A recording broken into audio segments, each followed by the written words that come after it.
Hi, my name is Monty Merrick, and I'm co-director of Bird Ally X, and I'm here at Humboldt Wildlife Care Center, which is our wildlife rehabilitation facility in Humboldt County that we operate.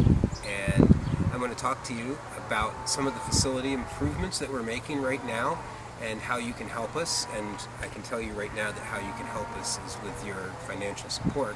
So I just want to show you some of the things that we're doing and point out how your support helps us take care of injured and orphaned wild animals here on the North Coast. And not just that, but also develop strategies and techniques for building a facility that gets the job done, even if you have a very small budget, which we do have a very small budget. So this is just going to be a few minutes. I hope you can take a look at it, and it'll show you our new Seeburg Pool and a Songbird Aviary that we're really excited to be finishing, as well as some of our other facility. And it's a work in progress, and it's a working facility. We have, over 50 animals in care right now, and we do really good work. And I hope that you're able to see that in this video, and I hope that you're able to, help us out any way you can, whether it's $5 or $5,000. It all goes directly toward the care of injured and orphaned wildlife here on the North Coast of California, and to our work developing techniques to share with the entire rest of the community and our field. I'm standing here next to our newest addition to our facility, which is our new Seeburg Pool. It's a relatively small pool. It's 10 feet across, 3 feet deep, and we use it to house seabirds. It just came online. We just finished it. We treat about 1,200 animals every year, so having pools on hand is a really important part of what we do here, and because ocean birds require water. So each one of these pools is set up to possibly accommodate a bird who needs to be on salt water. For instance, we just housed briefly black-footed albatross. He landed on a fishing vessel off of Crescent City that came into port with people on there, and we had to have him for a few days. Now, he didn't need salt water because he was only here for a couple of days before he could be released. But if he had to be here for, a week or more, we definitely would have wanted to keep him in salt water, because black-footed albatross is 100% a pelagic species, used to only the open ocean, and freshwater is just not their thing. This is a real manifestation, a very physical representation of your support. Besides for this pool, we also have our pelican aviary, which has a pool, and another seabird pool, which is in the middle of being repaired. And we also maintain small pools like these, which are for very debilitated patients. Now, this one's not being used right at the moment, but it has the capability of being hooked up to a filter, operated with salt water, and kept warm. And that's what this cover is for, is to help keep some of the warmth in. It is the same purpose as the large pool. We house seabirds here, but this is for birds that are perhaps a little less stable, or less able to fend for themselves, or maybe they're young birds and we're just trying them out in the pool for the first time. Because we raise a lot of seabirds also. Right off of our coast here in Humboldt, we have nesting colonies of cormorants and common murres, and we get babies from these species in all the time, all summer long.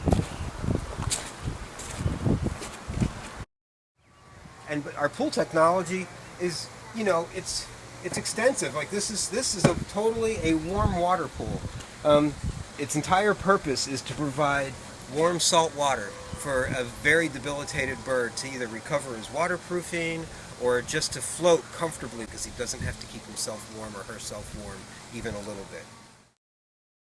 Building out of spare parts and things we find on Craigslist, and things we can get for free, and 55-gallon drums, just really, whatever we can get our hands on, because we don't have a ton of money to work with, but we do have a ton of work to be done.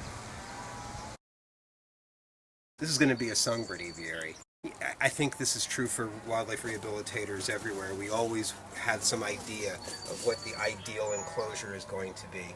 And while we have minimum standards that are the law that we have to follow for square footage and that we provide to each type of animal or every species.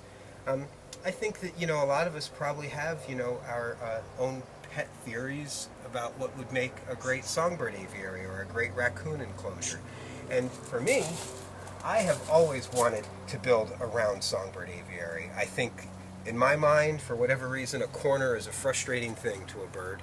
And so I've always wanted to build an aviary that didn't really have corners. Well, an octagon is about as close as we're going to get on our budget, but this is it. And we have a wonderful center post that was sold as a fence post at a local fine wood place, and they were, basically thinking these things were just really unfinished and not ready to go.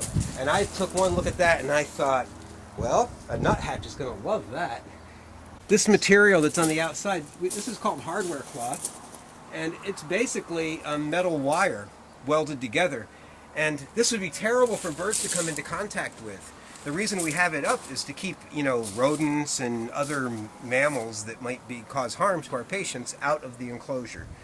And on the inside, will be a gentle screen is going to go up against the ceiling and against the walls, on all of the walls, so that we don't have any impact on their feathers from this harsh wire, or their feet from them perching on it, or collisions with it. So, in any case, we're looking forward to getting this one online.